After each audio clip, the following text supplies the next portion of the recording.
ikintu rero Mutarimuzi ku bakunzi badukurikirana kuri Fofo and B-TREY TV, Kizzo fashion yabazaniye icangwe kimeze neza.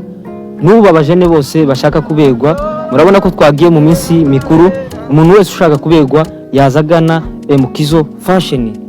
Asigaye umuntu utuye hanze Canada, Amerika, Australia ushaka kugurira amahuzu muri Kizzo fashion yaza atugana. Inomero murazisanga aho hepfo munsi. Mutwandikire nanze se twobafasha uburyo zabageraho mutarinze munigora. Asigaye kaze kandi mukomeze mukore subscribe kuri Fofo and B-TREY TV.